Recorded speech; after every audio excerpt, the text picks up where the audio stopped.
मंगलम सिद्धामंगलम साहुमंगलम केवलीपणत्तो धम्मो मंगलम चत्तारि लोगुत्तमा अरिहंता लोगुत्तमा सिद्धा लोगुत्तमा साहु लोगुत्तमा केवलीपणत्तो धम्मो लोगुत्तमा चत्तारि शरणं पवज्जामि अरिहन्ते शरणं पवज्जामि सिद्धे शरणं पवज्जामि साहु शरणं पवज्जामि केवलीपणत्तं धम्मं शरणं पवज्जामि। अरिहंतों का शरणा, सिद्धों का शरणा, साधुओं का शरणा, केवली प्ररूपित्या धर्म का शरणा, चार शरणा मंगल करना और न शरणा कोई होगा। जो भवि प्राणी करे आराधन उसका अजर अमर पद होगा। जय जिनेन्द्र सबको। प्रणाम बाबी जी। जय जिनेन्द्र आंटी। जय जिनेन्द्र।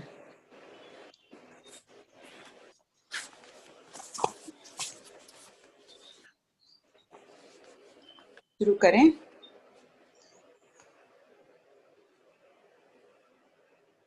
टाइम हो गया आंटी, 150 हो गए। अभी हमने मंगलिक किन भावों से सुनी है? ये एकदम संवेग भाव पूर्वक, मोक्ष की अभिलाषा पूर्वक हमने मंगलिक सुनी है और यही अभिलाषा पूर्वक हमें स्वाध्यायशील बनना है। श्रीमद् भगवती सूत्र का प्रारंभ कर रहे हैं अपन आप थोपड़ों के रूप में, प्रश्नोमाला के रूप, प्रश्नोत्तरों के रूप में। तो यह हमें अध्यात्म के मार्ग पर चलने में बहुत बहुत आगे बढ़ाएगा। इसका अध्ययन हमें एकदम अध्यात्म में रमण करते हुए करना होगा, जिससे जीवन शांति और समाधिमय बनेगा। सब कोई किसी विनम्रता से पुनः अनुरोध करती हूँ कि ये पहला विषय बहुत कठिन है, इससे घबराइएगा मत। सोचिएगा कि ये नहीं आया, आगे पढ़ते जाएंगे फिर आ जाएगा। अब शुरू करें।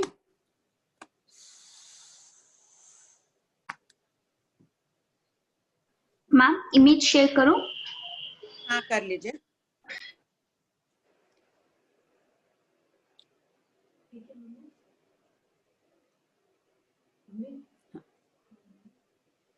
पहले ना क्वेश्चन आंसर दे दीजिए। एक क्वेश्चन आंसर प्रीति, बाद में ये डाल देना। और ये टेढ़ा है, इसको सीधा करके डालना होगा। प्रीति शायद मैंने, हाँ मैम। हाँ पहले क्वेश्चन आंसर 1-2 मिनट दे दीजिए, मैं एक पढ़ देती हूँ, उसके बाद डालिए। ओके।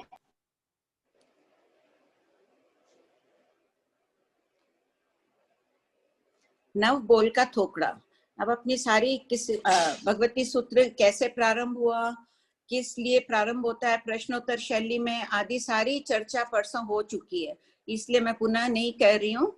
पहला प्रश्न इस आगम का है, भन्ते क्या चल माने चलिए, उदिरिज माने उदिरिये, वेज माने वेइये, पहीज माने पहीने, छिज माने छिन्ने, भिज माने भिन्ने, डज माने दड्ढे, मिज माने मडे, निज रिज माने निज ने कहना चाहिए। हाँ गौतम, चल माने चलिए, यावत निज रिज माने निज ने कहना चाहिए। इन 9 पदों से स्याद्व्याद दृष्टि को दर्शाया गया। स्याद्व्याद को अनेकांतवाद भी कहते हैं, नयवाद कहते हैं, भेदाभेदवाद कहते हैं, अपेक्षावाद भी कहते हैं इनको। अब यहाँ है, सबको सोचिए कि भगवान को पूछते हैं, शास्त्र रचना करते हैं, ऐसे ही गौतम स्वामी जाते हैं। यावत शब्द बहुत महत्वपूर्ण है आगम में। चल माने चलिए, यावत, तो यहाँ तो हमें यावत के वो 8 पद मिल गए, 7 पद मिल गए प्रश्न में कि उदिरिज माने उदिरिये, वेज माने वेइये, पूरा उत्तर में भगवान ने उत्तर यावत से दे दिया। यहाँ प्रश्न कई आगमों में होता है, तेनम कालेनम तेनम समेनम आदि देखे, यावत वो देखो, अनुत्तरोपपातिक देखो।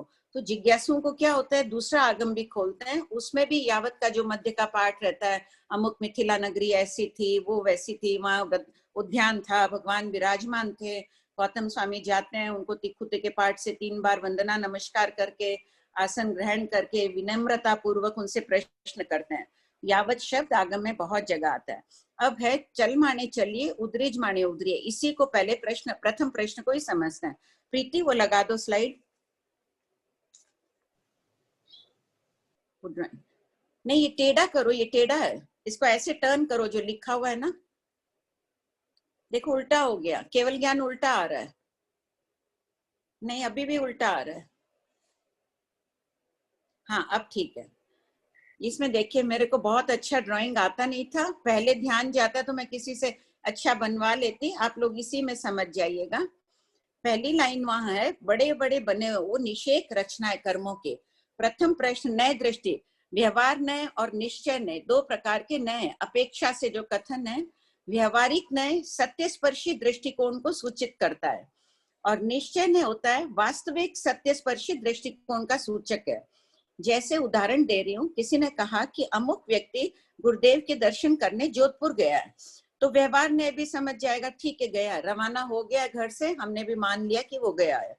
निश्चय ने भी यही बात को स्वीकार कर लेगा कि वो गया है। लेकिन निश्चय ने क्या अब किस अपेक्षा से कथन करता है, अगर उसने 1 किलोमीटर भी क्रॉस किया है तो उसने उतना क्षेत्र तो क्रॉस कर ही लिया है। 1 किलोमीटर के एरिया क्रॉस कर लिया, 1000 किलोमीटर जाना था, 999 बचे, तो उस अपेक्षा से उसने थोड़ा क्षेत्र प्राप्त कर लिया। उसका दृष्टिकोण ये रहता है। ये तो दोनों का एक ही बात हो जाता है। व्यवहार में प्रचलित है कि वो चला गया, घर से गया तो भी कह दिया गया कि वो गया गुरुदेव के दर्शन करने बाहर गया। अब दूसरा दृष्टिकोण एक और बताती हूँ उदाहरण। जैसे कोई जुलाहा कपड़ा बनाता है, एक तंतु डाला, उसमें खाली एक धागा डाला है, तो निश्चय नहीं की अपेक्षा कथन कर दिया जाएगा कि जुलाहे ने कपड़ा बना दिया। व्यवहार में अपन इसे स्वीकार नहीं करेंगे। व्यवहार ने से क्या कहा जाएगा, जो अपन लोग व्यवहार के अभ्यस्त हैं, अपन तो यही कहेंगे कि वो तो कपड़ा बना रहा है, कहाँ बना दिया अभी ये। लेकिन दोनों दृष्टिकोण गलत नहीं है। पूर्ण नहीं हुआ इसलिए उसे बना दिया, कह दिया उन्होंने, नहीं बनाया व्यवहार ने से। निश्चय नहीं क्या कर रहा है, वो जो कपड़ा बनता 1000 धागे डालने से बनता, एक धागा गया, एक तंतु ने भी अपना काम तो किया ही है। वो एक तंतु से एक लाइन तो बन गई, एक समय में जो क्रिया होनी थी वो हो गई। दूसरा धागा डालेगा तो और आगे बढ़ा, दूसरा तंतु बन गया। तो हर समय यही कहा जाएगा कि उसने कपड़ा बना दिया। एक इस पॉइंट को समझ लेते हैं अपन तो ये थोड़ा सरल हो जाएगा अपने निश्चय नय को। दूसरा एक और उदाहरण देती हूँ। खाना खाने बैठते हैं, मान लो कि 4 फल का खाना है, तो खाना एक कवा भी खाया है तो व्यवहारने वाला तो कहेगा खाना खा रहा है, अभी इसने खाना खाया नहीं है। निश्चय नय की दृष्टि से कहा जाएगा इसने खाना खा लिया, अमुक अंश में तो खा लिया, एक और खाना खाया है तो उसने भी पेट का उस एक स्थान को तो भरा है, एक अंश को भरा है। ये नहीं होगा कि अंतिम कवा खाया फिर हमने कहा हमारा पेट भर गया। तो पहले कौर ने भी तो अपना काम किया ही था, उसने भी तो जाके भरा, एक कौर से तो अपना पेट नहीं भरा था। तो निश्चय ने का वो दृष्टिकोण है, समुच्चय की विवक्षा करता है कि एक कौर गया, उसने भी अपना काम किया, दूसरे ने भी काम किया, तीसरे ने भी। हर समय उसका यही उत्तर रहेगा कि उसने खाना खा लिया, और उनका उत्तर रहेगा व्यवहार नय से ये। तो इसमें निश्चय नय से बात चलेगी। जो 9 प्रश्न है, गौतम स्वामी का आशय निश्चय नय से पूछने का था। वहां जो परिषद विद्यमान थी, विद्वानों की परिषद विद्वान होगी और उनको बोध देना था निश्चय नय का, उस अपेक्षा से प्रश्न चले। और ये नय का स्पष्ट बोलेंगे नहीं, आप लोग का तो म्यूट है, पढ़ रही हूँ। अब इसमें देखिए, पहला है चल मानने चलिए, पहला पद। यहाँ फर्स्ट पॉइंट जो लाइन बनाई गई है, बड़ी बड़ी निषेक रचना इस प्रकार। निषेक रचना यानी जब कर्म पुद्गलों को अपन ग्रहण करते हैं, उस समय पहले जो उदय में आने वाले रहते हैं, अबाधा काल आदि बीत जाए तक, प्रथम समय उदय में आने वाले निषेक बड़े रहते हैं, बहुत अधिक कर्म दलिक रहते हैं उसमें। दूसरे समय में उससे कम, तीसरे समय में उससे कम, चौथे में उससे कम। तो आप देख रहे हैं ना, ये जो पहली लाइन है उसमें पहले बड़ा बनाया गया कर्म, अंदर छोटे छोटे कर्म है, अनंत पुद्गल है इसमें, अनंत कर्म पुद्गल होते हैं जो एक समय में उदय में आते हैं।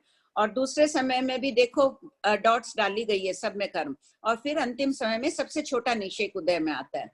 मान लो कि ये है 10,000 वर्ष तक इस कर्मों को वेदना था। ये निषेक रचना इस प्रकार स्थापित होती है, प्रत्येक आत्म प्रदेश पर होती है। मैंने तो एक लाइन करके बताई है।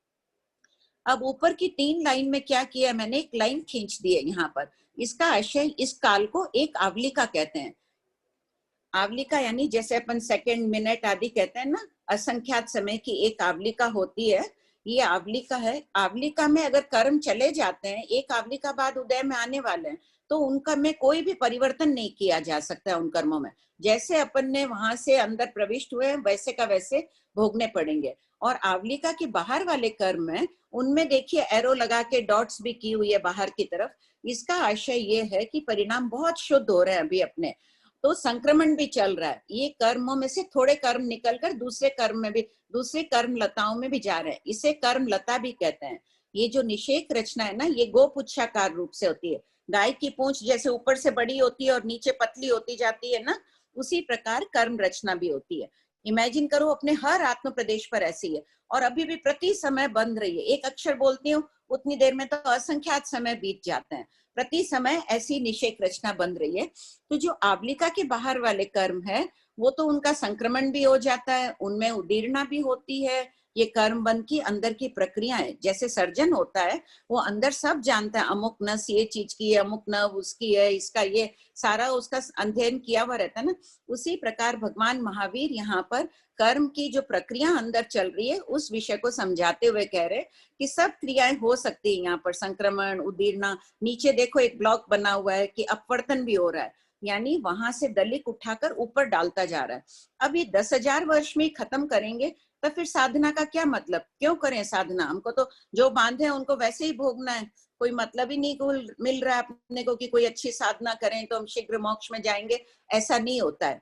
कर्म प्रकृतियों में उन कर्म जो, मुझे आम पापड़ का ही दृष्टांत याद है, जो साउथ का आम पापड़ होता है ना, एक एक लेयर निकलती है उसमें से। तो ये जो नीचे ब्लॉक बना हुआ है उसमें से अनंत कर्म दलिक है, हर निषेक में अनंत कर्म दलिक है। कुछ वो आम पापड़ की तरह लेयर से एक लेयर उठी और पूरी ऊपर से नीचे तक थोड़े थोड़े कर्म डाल देते हैं, फिर दूसरी लेयर उठी और ऊपर से नीचे तक डाल देते हैं। इसे कहते हैं स्थितिघात, यानी कर्मों की। और अंतर मुहूर्त में जो वो ब्लॉक जितना इतनी कर्मलता खत्म हो गई, उसके बाद वापिस परिणाम शुद्ध है, वापिस ऐसे ही ब्लॉक बनेगा और फिर उसमें से कर्म उठेंगे ऊपर से नीचे।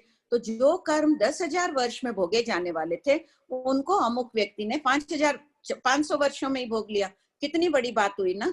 ये प्रक्रिया हो रही है, ये बाहर ही हो रही है, आवलिका प्रविष्ट कर्मों में नहीं हो रही है। इसलिए यहाँ कह रहे हैं चल माने चलिए, चलते हुए को चला हुआ कहना। जैसे खाते हुए को खाया हुआ कह दिया, कपड़ा बनाते हुए को कपड़ा बनाता हुआ कह दिया, अपन ने व्यवहारिक दृष्टिकोण में देखा तब। तो इस निश्चय से देखा, तो इसमें जो दलिक, जो कर्म दलिक है, उद्यावलिका में उदय में आने वाले हैं, उनमें कोई परिवर्तन नहीं किया जा सकता है। इसलिए वहां कह दिया गया है कि चल माने चलिए, ये कर्म चलित हो गए, यहाँ से उद्यावलिका में प्रविष्ट हो गए, इनका कोई फेरबदल नहीं हो सकता। आशय ये है इसका, चल माने चलिए, चलते हुए को चला हुआ कहना। अब दूसरा है, ऊपर लिखा हुआ है उदरिज माने उदीर्य। उदीरिज यानी उदीर्णा करते हुए को उदीर्णा किया हुआ कहना। उदीर्णा जिस कर्म का भी विपाकोदय होता है। विपाकोदय सब जानते हैं, जो अपन कर्म फल भोगते हैं। उदय दो प्रकार का होता है, प्रदेशोदय जिसकी अनुभूति नहीं होती है, और विपाकोदय जिस कर्म की अनुभूति होती है। जैसे अपन अभी मनुष्य गति में हैं तो हमें अभी मनुष्य गति के उदय की अनुभूति हो रही है। अनेक कर्म, अनेक देव गति भी बांधी हुई है समय समय पर सत्ता में, नरक, तिर्यंश, मनुष्य गतियां भी बांधी हुई रहती है सत्ता में। अभी अपने उनका उदय नहीं चल रहा है, विपाकोदय नहीं है, सिर्फ प्रदेशोदय चल रहा है, तो उसकी अनुभूति नहीं हो रही है। जिस कर्म का भी विपाकोदय होता है, जैसे पंचेंद्रिय जाति का भी विपाकोदय, अपने सहनन नाम का, संस्थान नाम का, उन सब प्रकृतियों के ये जो निषेक रचना बनाई गई है ना, हर निषेक में से थोड़े थोड़े दलिक निकलकर ये उदय क्षण, सबसे ऊपर वाला जो ब्लॉक है जहां उदीर्णा लिखी हुई ना, उस निषेक में जाके गिरते रहते हैं अल्प मात्रा में। प्रत्येक निषेक में अनंत कर्म दलित है, जैसे महासमुद्र है। महासमुद्र में से अगर चिड़िया चोंच भर करके डाल रही है तो कोई निकल नहीं, ये कर्मलता खाली नहीं हो रही, लेकिन कुछ अंश में तो जा ही रहा है प्रति समय। तो भगवान महावीर ये भी बता रहे हैं कि कुछ कुछ दलित वहां से ऊपर जाके गिरते जा रहे हैं, इसे उदीर्णा। अब ये कर रहा है, दलित निकल रहे हैं, जाके गिरे नहीं, उसके पहले ही निकलते हुए कोई हम कह दिया भगवान ने कि ये उदीर्णा हो गई है। हेलो हेलो, हाँ एक मिनट, क्लास चल रही है, कुछ बोलना है?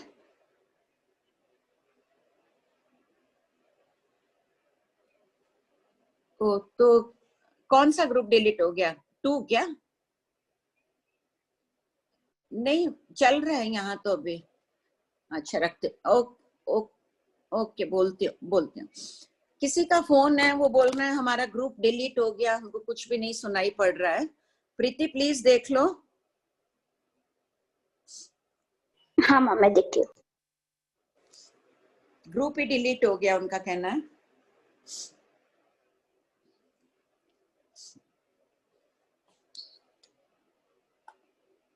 समझ आ रहा है सबको ये?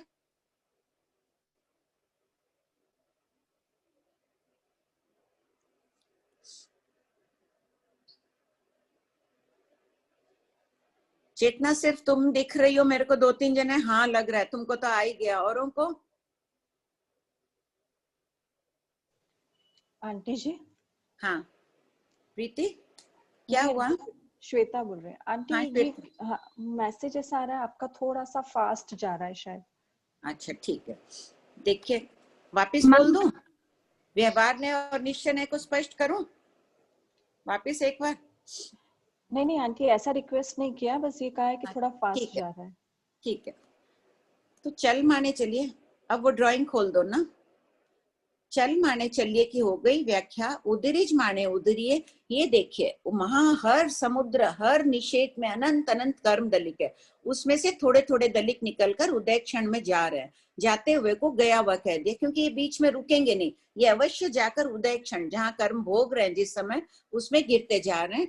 तो उदरिज माने उदरिये, उदीर्णा करते हुए को उदीर्ण आ रहा है कि रिपीट कर दीजिए? ठीक है, मैं एक बार और बोल देती हूँ।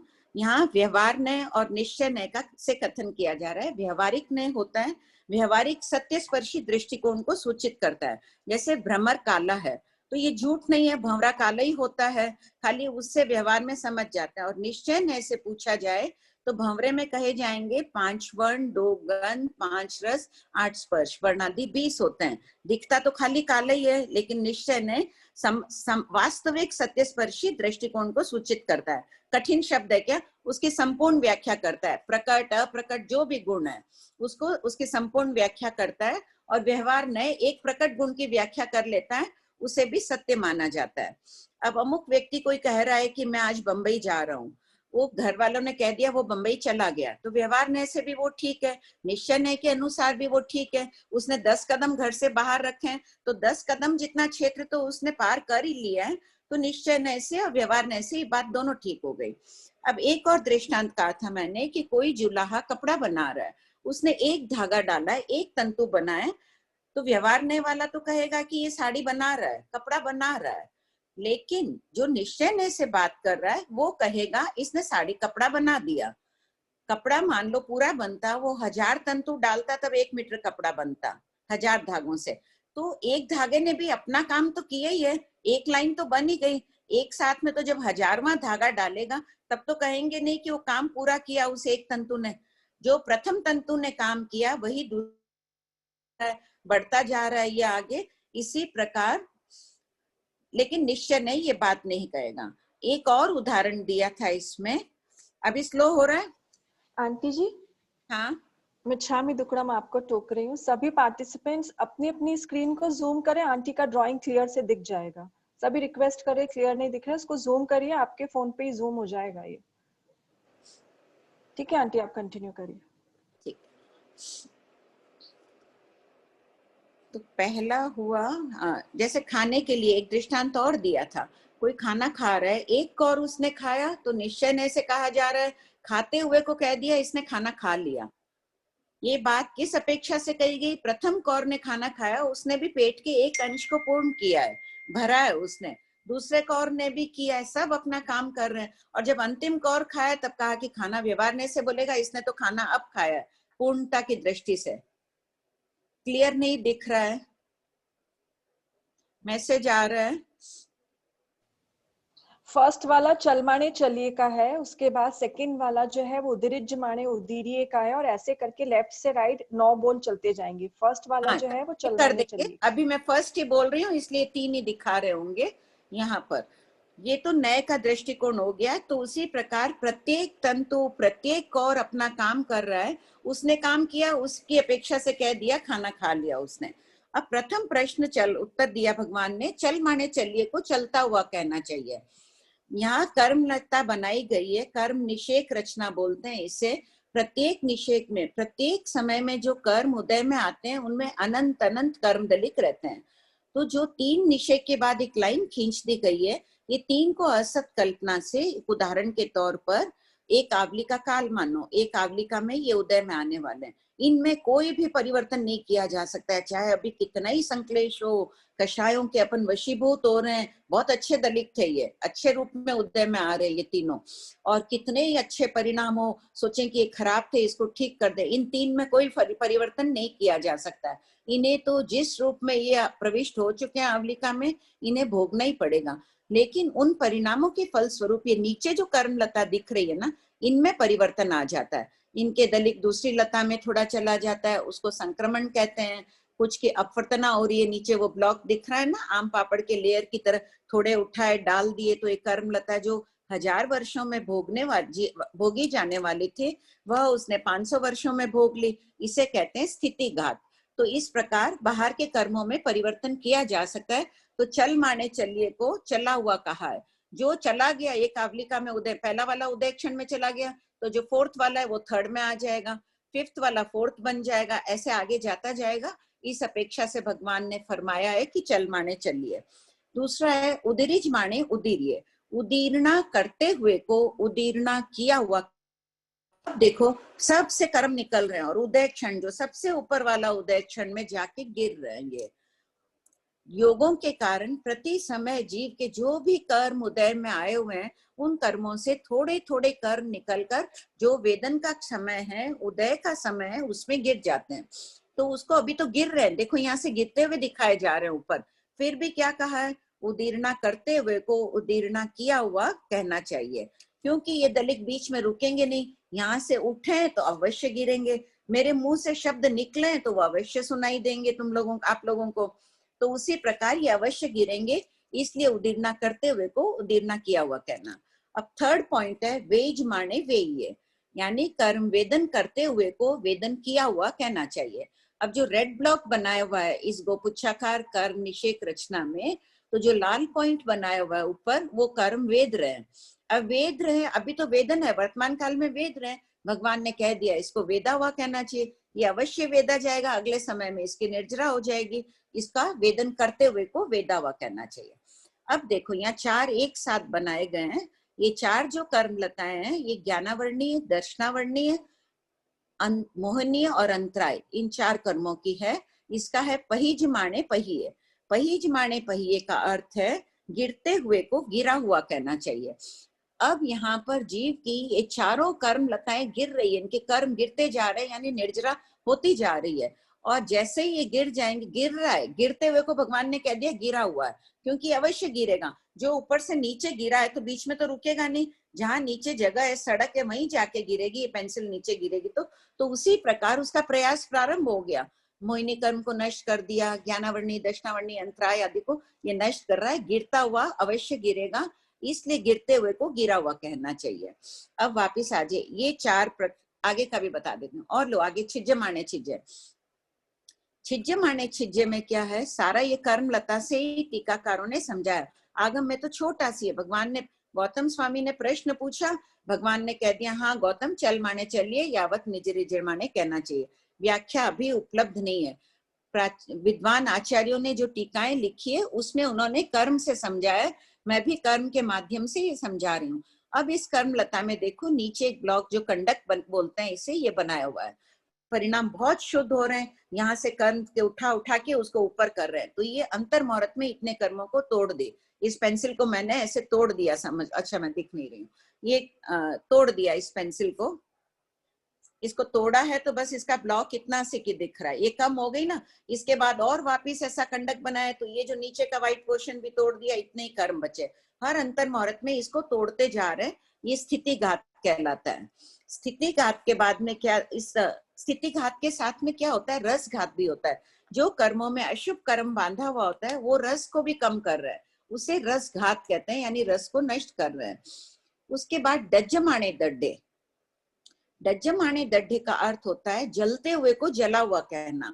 अब जला है, कोई भी चीज एक जलनी शुरू हुई है तो वो जलेगी, उसको बीच में कैसे रोकोगे। जितने अंश में आग पकड़ ली है तो वो आग से तो अवश्य जलेगा। आगे का रोक सकते हो कि कोई एक कपड़े में, इस पेन में आग लग गई है तो इस एक पेन के एक टुकड़े को हमने हटा दिया तो ठीक है, वो भी तो जल के राख अवश्य होगा, रुकेगा नहीं, आग लग चुकी है, वो पोर्शन तो कट के रहेगा ही, बचाया वो अलग बात है। तो भगवान ने फरमाया कि जो जलते हुए को जलता हुआ कहना चाहिए।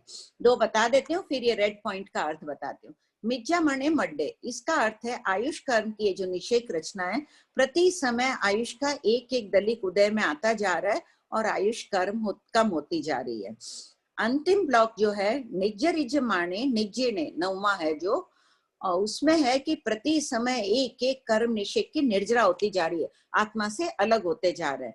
निर्जरा यहाँ पर आंशिक रूप को, एक कर्म जा रहा है निर्जरा हो रही है, दूसरा गया निषेक निर्जरा हो रही है, तीसरा गया निषेक, जब पूरा खाली हो जाएगा तब 6 को लाता है। अब ये 4 8 9 पॉइंट समझ लिए। 1 मिनट के लिए प्रीति, किसी को कोई डाउट हो तो मैसेज दे दो या तो उनको बोल दो। किसी को कोई डाउट है? मैम हैंड रेज कर रहे हैं, मैं अनम्यूट कर देती हूँ। हाँ अनुपमा जी। जय जिनेंद्र सर, आपका वॉइस थोड़ा आधा ब्रेक हो रहा है बार बार। नहीं ना मैम, वॉइस एकदम क्लियर है। नहीं, थोड़ा बराबर आ रहा है, वापस थोड़ा ब्रेक हो रहा है, वापस थोड़ा बराबर आ रहा है, वापस थोड़ा ब्रेक हो रहा है, वो थोड़ा ध्यान में रखिए। विषय क्लियर हो गया अनुपमा जी? यस यस, ठीक है। इसका एकदम फिर एकांत में बैठ के चिंतन करना और कर्म लताओं पर इसका देखना। वापस स्क्रीन पे वो ले आइए। राजेंद्र जी मैम, एक और डाउट है। हाँ बोलिए।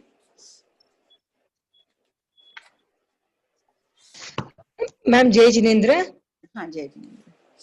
मैम जय जिनेंद्र, वो आपने फर्स्ट लाइन में वो आम का पापड़ का दृष्टांत बताया था ना? हाँ हाँ बोलिए। हेलो। हाँ बोलिए, सुनाई दे रहा है। वो आप आम का पापड़ का दृष्टांत बताया ना, स्थिति घात होती है करके, वो समझ में नहीं आया थोड़ा। अच्छा, ये देखिए कोई जीव स्थिति घात कर रहा है। पेन दिख रहा है ना मेरे हाथ में? पेन दिख रहा है ना हाथ में मेरे? हाँ। इस पेन में परिणाम बहुत शुभ है। मैम आपकी आवाज नहीं आ रही है। क्यों प्रीति? मैं तो अनम्यूट हूँ। क्लियर है आपका कनेक्शन। या तो आपके नेट में प्रॉब्लम होगा और सबको क्लियर लग रहा है तो। हाँ मैम क्लियर है। ठीक है। इसमें देखिए स्थिति घात ऐसे, ये कर्म 1000 वर्षों में भोगे जाने वाले थे। परिणाम विशुद्ध होते हैं तो कर्म जल्दी खपाने। उद्देश्य क्या है अपना? कर्म नष्ट करने का। हालांकि देखो अपन अभी आश्रव का झरना बह रहा है, अपन इलेक्ट्रॉनिक यूज कर रहे हैं, सब कुछ करते हुए पढ़ रहे हैं, कर्म बहुत आ रहे हैं अपनी आत्मा पर। इसलिए अपने को इसका अनुपात, इसका रेशियो ठीक करने के लिए संवर की मात्रा को बढ़ाना होगा। ज्ञान कर रहे हैं, ज्ञान सीख रहे हैं, ये नहीं कि दया नहीं आए। हम मार रहे हैं जीवों को। अपने गुरु भगवंत टच भी नहीं करे, अपने हाथ में रहे तो वो अपने हाथ से असुस्ता माने जाते हैं। अपन इतनी उच्च कोटि की साधना कर रहे हैं, अपन भगवती सूत्र जैसा महाप्रभावशाली सूत्र आश्रव करते हुए पढ़ रहे हैं। मन में सोचे गलत कर रहे हैं, ठीक है, ज्ञान की आराधना के हिसाब से आज किशोर जी ने सारा ऑर्गेनाइज किया है तो अपन आपस में सीख भी पा रहे हैं। इतने जने एक साथ में, वो धन्यवाद के पात्र हैं किशोर जी, बेंगलोर वाले। तो जब साधना कर रहे हैं सब कोई, देखो संवर की मात्रा कुछ तो बढ़ा लेना। नियमित दिनचर्या कुछ न कुछ तो अपनी है ही, उसमें अपन आधा पौन घंटा ये कर रहे हैं, आधा पौन घंटा संवर बढ़ा लेना किसी भी रूप में। चाहे मौन करना, प्रत्याख्यान करना, कषाय कम करना, कोई भी त्याग। 1 घंटे का सब पचकांड लेके बैठे, तीखू तो करके बैठे, गुरु वंदना करके सब कोई बैठे। हाँ सब लेके बैठा करो। तो जब अब स्थितिघात ऐसे होता है, इस कर्मों को शीघ्र भोगना है।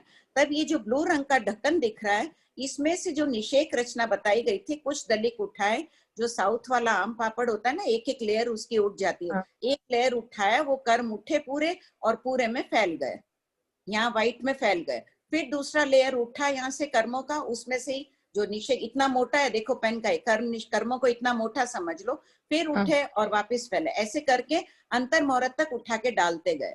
तो डालते हुए को डाला हुआ कहा गया। अभी तो डाला ही नहीं, उसको तो अंतर मुहूर्त समय लगा। भगवान ने पहले समय में ही कह दिया कि इसने कर्म डालते हुए को डाला हुआ कह दिया इन्होंने। तो इस अपेक्षा से अब ये कर्म इतना कम हो गया ना, स्थितिघात हो गई।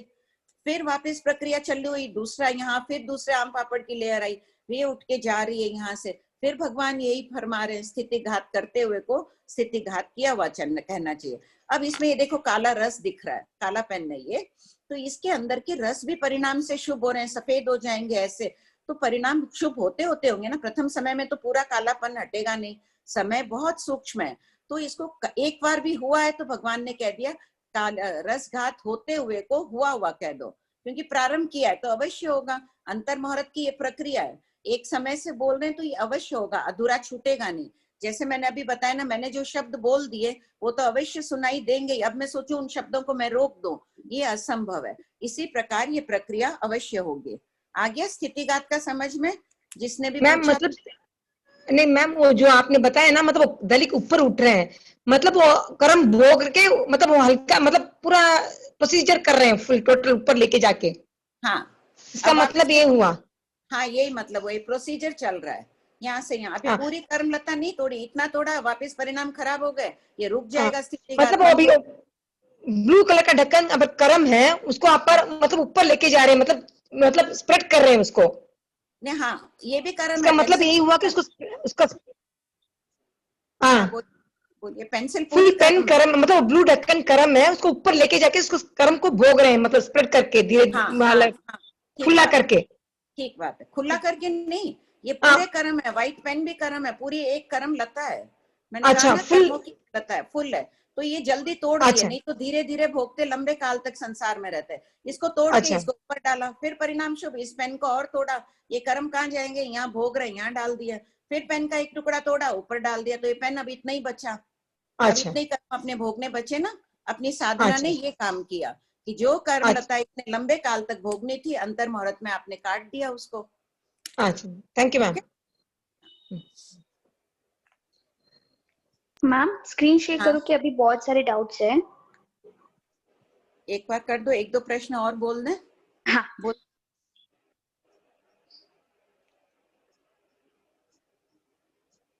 हाँ बोलिए।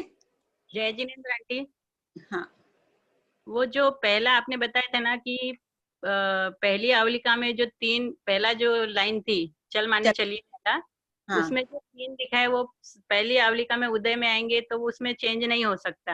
हाँ, ठीक बात है। तीसरे वाले में वापस, तीसरे या चौथे में वापस जो रेड सर्कल किया हुआ है विपाक उदय वाला बताए थे जो, हाँ, उसमें भी वही है, तो दोनों में क्या फर्क है?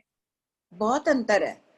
वहां तो खाली वेदन की बात कर रहे हैं, अभी तक तो वेद रही हूँ मैं। अभी इस कर्म को वेद रही हूँ, मनुष्य गति वाला उदय चल रहा है, मेरे कर्मों की अनुभूति हो रही है मुझे। मान लीजिए मेरे असाता वेदनी, अभी सर दर्द हो रहा है, वेद रही हूँ, वो चल रहा है, तो भगवान ने कह दिया कि वेद लिया, तो मैंने तो वेदा नहीं, मेरा तो कर्म अभी तक चल रहा है उदय में।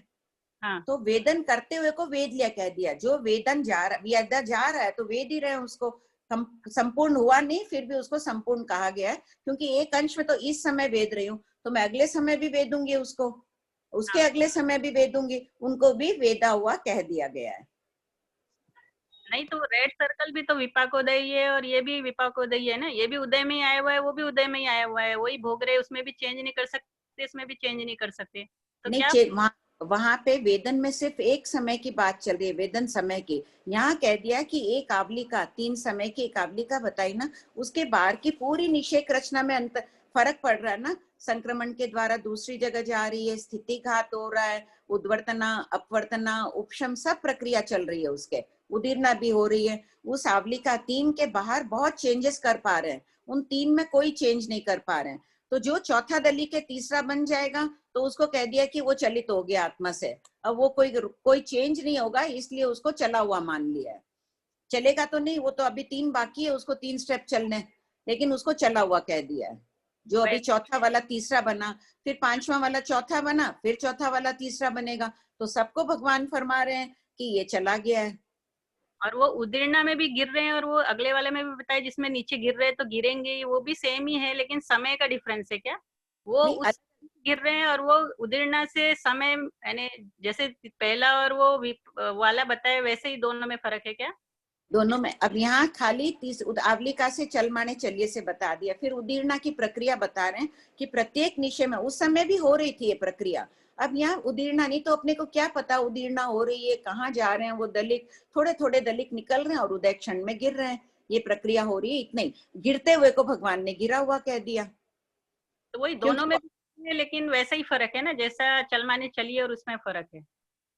अलग अलग विवक्षा है, अंदर अपने जो जो प्रक्रिया घटित हो रही ना, उदीर्णा भी हो रही है, आवलिका में भी प्रविष्ट हो रहे हैं, कर्मों का वेदन भी हो रहा है, निर्जरा भी हो रही है, स्थितिघात भी हो रहा है, रसघात भी हो रहा है, सभी प्रक्रिया प्रति समय चल रही है। लेकिन मुंह से व्याख्या करेंगे सभी एक काम हो रहा है, 4 गैस पे 4 चीज एक साथ बन रही है। कोई बोलेगा क्या बन रही है, तो चारों को लाइन से ही तो बोलोगे ना, कोई भी नाम लोगे तो 4 नाम लोगे।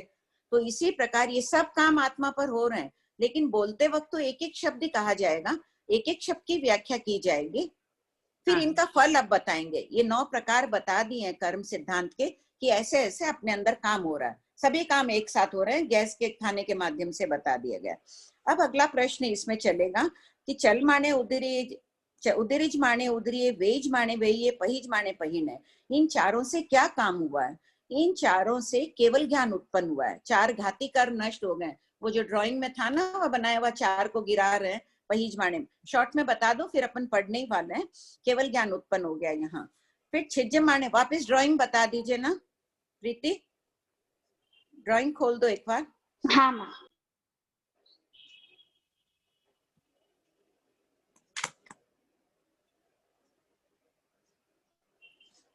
इसमें ये 4 प्रक्रिया हो गई। यहाँ उत्पन्न पक्ष शास्त्री, उत्पन्न यानी उत्पत्ति की अपेक्षा से केवल ज्ञान उत्पन्न हो गया, 4 घाती कर्म ये बताए गए, ये नष्ट हो गए।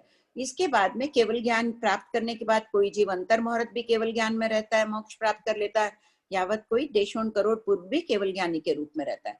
छिज्जे माने छिज्जे, वही कर्म लता बताई गई है, उसका स्थिति घात हो रहा है, जो मैंने अभी कह ही दिया था आम पापड़ वाले दृष्टांत से।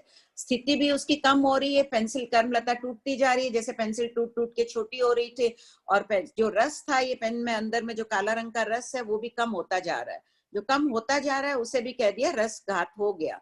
वो चला यहाँ से छिज्जे माने छिज्जे, भिज्जे माने भिड्डे का एक साथ में मैंने बता दिया है, यहाँ पर दोनों बोल का हो गया। अब यहाँ पर क्या बता रहे, डज्ज माने डड्डे, ये देखो क्या अवस्था है। अब सिद्ध जाने की 14वें गुणस्थान में प्रवेश करने की अवस्था आ रही है। यहाँ पर शुक्ल ध्यान पुनः प्रकट हुआ, जीव की आत्मा की ऐसी विशुद्ध दशा होती है, अपन उसकी कल्पना भी नहीं कर सकते हैं। अपन या तो आर्त रौद्र में रहते हैं या सामान्य धर्म ध्यान में रहते हैं। इतनी ऊंची अवस्था, ये कर्म दलिक जल रहे हैं, जो रेड पेन से बताया गया ना, जलते हुए कर्म दलिक है बताया गया। शुक्ल ध्यान की अगली शुभ विचार, जो विशुद्धतम विचार है जीव के, उनके द्वारा कर्म दलिक एकदम जलते जा रहे हैं, तीव्रता से ये बढ़ते जा रहा है। और यहाँ पर उसके बाद में उसी समय देखो आयु का एक एक समय भी कम होता जा रहा है, आयु भी बहुत कम बची है उसकी, इतनी लाइन बची हुई है प्रति समय। अब प्रश्न उठेगा आयु क्यों, आयु की क्यों व्याख्या की है, यहाँ पर क्या जरूरत थी आयु की व्याख्या करने की? अगर आयु ही नहीं होती तो ये जो बांधे हुए कर्म कैसे भोगते हैं? आयु के द्वारा ही कर्मों को भोगा जाता है, तो आयु कर्म की प्रधानता बताने के लिए यहाँ आयु का अलग वर्णन कर दिया। फिर निज रिज माने, ये निर्जरा और ये चारों तरफ से कर्म दलिक निकलते ही जा रहे हैं। और बाद में बाद का ब्लॉक दो प्रीति, और आगे करो। विगत पक्ष लिखा हुआ नहीं, उस साइड में, उस साइड में विगत पक्ष, विगत यानी विनाश, विनाश की अपेक्षा से सिद्ध गति प्राप्त हो गई। ये सभी कर्म की प्रक्रिया बताई गई है कि सिद्ध गति किस प्रकार प्राप्त होती है। अब एक बार पढ़ लेते हैं, फिर कुछ डाउट होगा तो फिर पूछते हैं। कुछ पूछना है किसी को इसमें, उत्पन्न पक्ष और विगत पक्ष में? मैम, हाँ बोलिए। संक्रमण होकर कर्म लता में जाना अर्थात क्या होता है? जैसे देखिए अभी कोई सातावेदनी कर्म बांध रहा है, पहले के असातावेदनी कर्म उसके बंधे हुए हैं, उसके उदय चल रहा है आदि। तो मैं पेन भी तो लेके आई,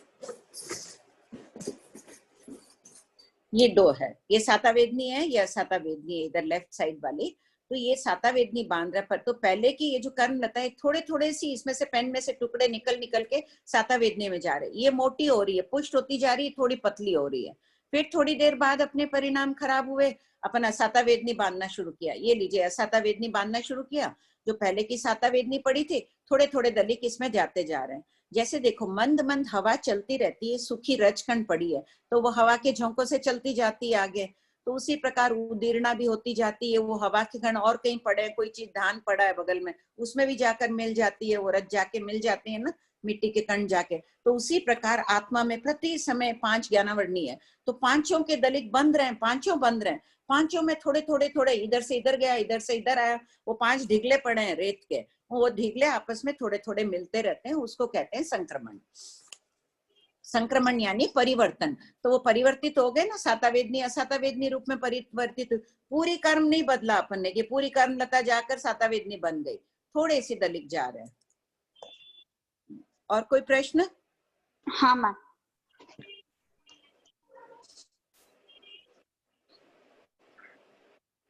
एमजीआर राजेंद्र जी।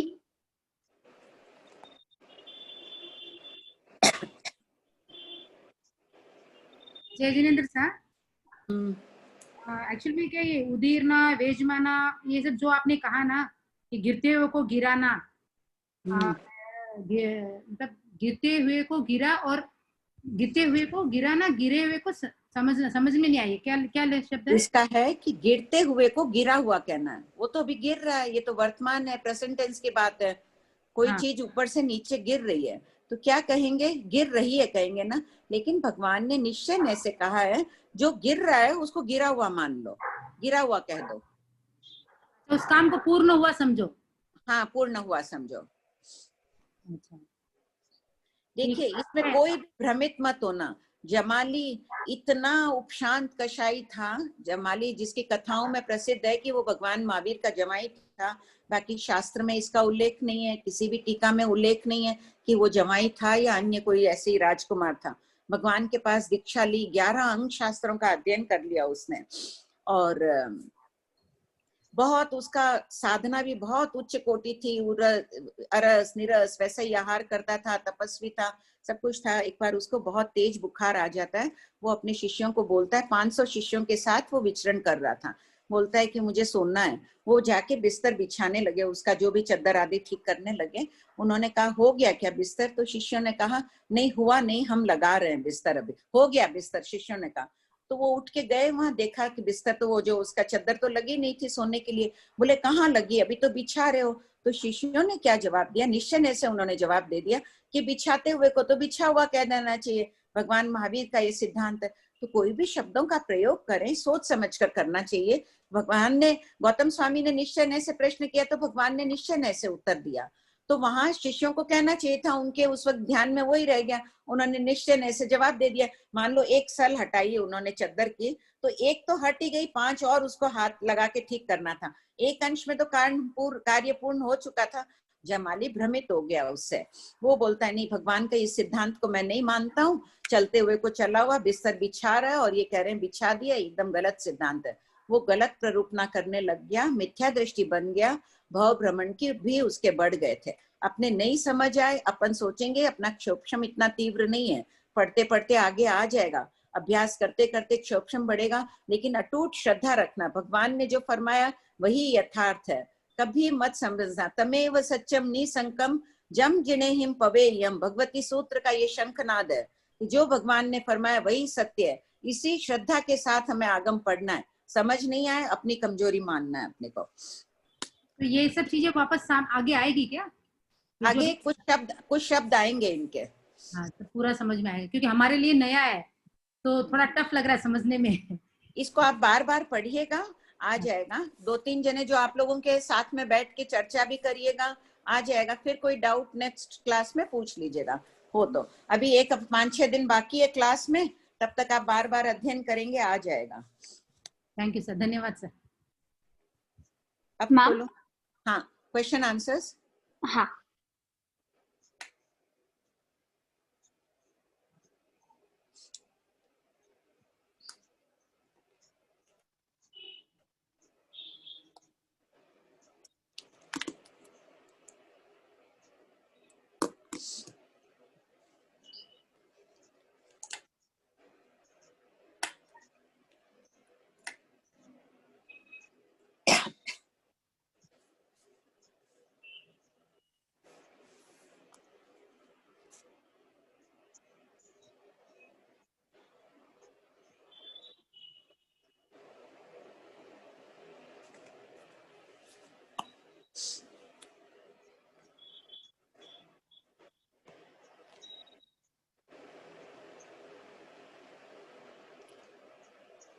गौतम, पहला प्रश्न हो गया।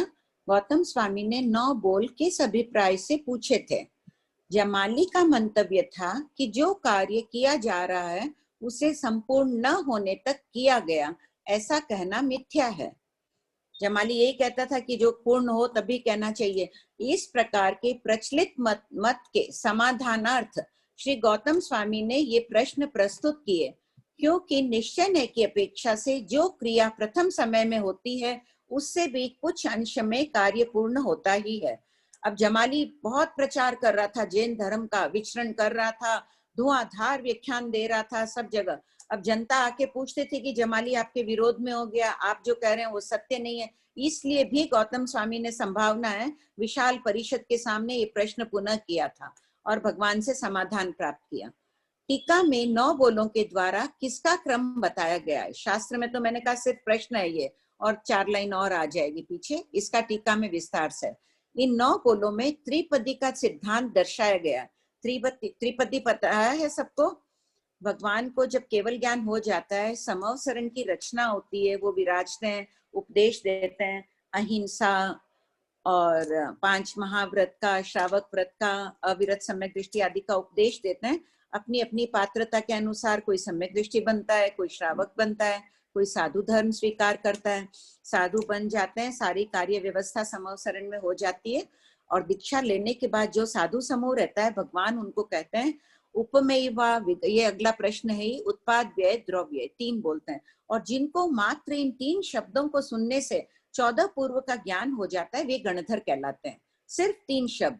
जैसे मान लो मुझे तुम दिख रही हो, चेतना सामने हो, इसको खाना बनाना आता है, किसी ने कह दिया कि तुम जाओ अमुक चीज बना के आओ, कोई दाल का सीरा बनाओ। एक शब्द कहा कि कोई मेहमान आने वाले, एक शब्द कहते ही तो ये समझ गई इसको जो भी व्यवस्था करनी है सभी चीज बना ली। तो यहाँ मात्र 3 शब्द सुनते ही उनका ज्ञानावर्णी कर्म का ऐसा क्षोभक्षम हो जाता है कि संपूर्ण पूर्ण रूप से क्षोभक्षम हो जाता है और उनके 14 पूर्व का ज्ञान प्रकट हो जाता है। वो जो पूर्व जैसे 11 गणधर हुए भगवान महावीर के उपनिषद में, जितने साधु 4400 साधुओं ने दीक्षा ली थी, 11 को ही हुआ 3 शब्दों को सुनने से। फिर भगवान कह देते हैं, उनका गण बना देते हैं। प्रथम गणधर थे, 500 शिष्य है, उनकी पढ़ाई लिखाई प्रायश्चित आदि की व्यवस्था वो देखेंगे, सारी व्यवस्था होती है। तो इसे कहते हैं उत्पाद व्यय द्रव्य। इसका है कि प्रति वस्तु जो भी अगला प्रश्न आ जाएगा, पढ़ती हूँ। उत्पत्ति और प्रत्येक वस्तु उत्पाद व्यय द्रव्य से युक्त होती है। यद्यपि 9 बोल वस्तु मात्र पर लागू होते हैं, तथापि जैसे ये पेंसिल है, ये फोन है मेरे हाथ में, ये भी पुद्गल है। अभी ये फोन रूप में, कालांतर में टूट जाएगा, मिट्टी बन जाएगा, है तो पुद्गल ही। तो ये उत्पन्न हुआ फोन रूप में, पुद्गल था, फोन रूप में इसका निर्माण हुआ, उत्पत्ति हुई इसके। ये टूट के वापस बन गया प्लास्टिक, समझ लो, तो ये नष्ट हो गया और वापस वही प्लास्टिक किसी और चीज में काम आ जाता है, तो फिर नई वस्तु हो गई। तो इतना सिंपल है ये। हर वस्तु उत्पन्न होती है, नष्ट होती है और द्रव्य शाश्वत भी है, पुद्गल रूप में ये शाश्वत है। खाली इतने से, इन 3 शब्दों से उनको 14 पूर्व का ज्ञान हो जाता है। यही प्रश्न था ना? नहीं दिखाई दे रहा ऊपर का, मुझे चाहिए प्रश्न नंबर 43 चाहिए। लागू होते हैं, तथापि टीकाकार ने केवल प्रत्येक वस्तु पर लागू हो रहा है, लेकिन टीकाकार ने केवल ज्ञान की उत्पत्ति और मोक्ष प्राप्ति के लिए कर्म उदय यावत कर्म क्षय का क्रम बताने के लिए कर्मों पर ये 9 बोल घटित किए हैं, जो अभी अपन ने किए थे। मूल पाठ में 9 बोलों के नाम मात्र ही है, इसलिए इस विषय संबंधी प्रश्नोत्तर टीका के आधार से है। उत्पाद व्यय द्रव्य, इस त्रिपदी को उदाहरण से समझाइए। उत्पाद यानी उत्पन्न होना, व्यय नष्ट होना, द्रव्य ध्रुव शाश्वत। जीव मनुष्य रूप में उत्पन्न हुआ, मरा तब नष्ट हुआ, किंतु जीवात्मा रूप में तो शाश्वत ही, हमेशा ही जीव रहेगा। उपमेवा विगमेवा ध्रुवेवा ही पर्याय परिवर्तन का सिद्धांत है। पर्याय परिवर्तन, प्रतिवर्तन। जीव आया मनुष्य रूप में हुआ, बचपन रूप में था, बड़ा हुआ, बुढ़ा हुआ आदि, उसमें परिवर्तन आता ही जा रहा है, लेकिन ध्रुव शाश्वत है जीव रूप में। इस शास्त्र में सबसे पहले चल माने चलिए 45 दीजिए, चल माने चलिए यही प्रश्न क्यों किया गया है। धर्म, अर्थ, अर्थ यानी धन संपत्ति आदि, काम और मोक्ष, ये 4 पुरुषार्थ कहे गए। धर्म के लिए भी पुरुषार्थ करना पड़ता है, धन कमाने के लिए भी, मोक्ष जाने के लिए भी पुरुषार्थ करना पड़ता है। इन सब में मोक्ष प्रधान है। मोक्ष के लिए बंध से छुटकारा पाना अनिवार्य है, कर्म बंध से। कर्म बंध के नाश होने की प्रक्रिया में पहला क्रम चल माने चलिए है। कर्म उद्यावलिका में प्रविष्ट हुए तभी वेदन होगा, तभी निर्जरा होगी, आदि आदि। इसलिए यह प्रश्न सबसे पहले किया गया है। कर्मों का नाश होने पर क्या फल उत्पन्न होता है? कर्मों का नाश होने पर दो फल उत्पन्न होते हैं, केवल ज्ञान और मोक्ष प्राप्ति। दोनों ही परम मांगलिक है, इसलिए इनकी चर्चा सर्वप्रथम की गई है। चल माने चलिए किसे कहते हैं? चल माने चलिए चलते हुए को चला हुआ कहना। जैसे उद्यावलिका प्रविष्ट कर्म दलिकों का आत्मा से संबंध छूट गया। यद्यपि ये कर्म दलिक उत्कृष्ट एक आवलिका बाद आत्मा से अलग होंगे, अभी हुए नहीं है, एक आवलिका तक आत्मा पर है, तथापि उद्यावलिका के कर्म दलिकों में कोई परिवर्तन नहीं किया जा सकता है, उन्हें उसी रूप में भोगना पड़ता है। इस अपेक्षा से आत्मा से संबंध छूट गया, ऐसा कहा जाता है। यह कथन जिनेश्वर पदत स्याद्व्याद मत से है। स्याद्व्याद शैली की प्ररूपणा क्यों की गई है? वस्तु अनेक धर्मात्मक यानी गुणों से युक्त है, उन गुणों को कहने की शैली स्याद्व्याद है। स्याद्व्याद अस्तित्व और नास्तित्व दोनों को स्वीकार करता है। 48 पढ़ रही हूं मैं, प्रश्न नंबर 48। मैम हाँ टाइम एक्चुअली हो गया था। ओ, हाँ मैम 2:40 हो गया है। किसी का कोई प्रश्न है? पूछ ले एक दो। हाँ मैम। किसी को कुछ पूछना है?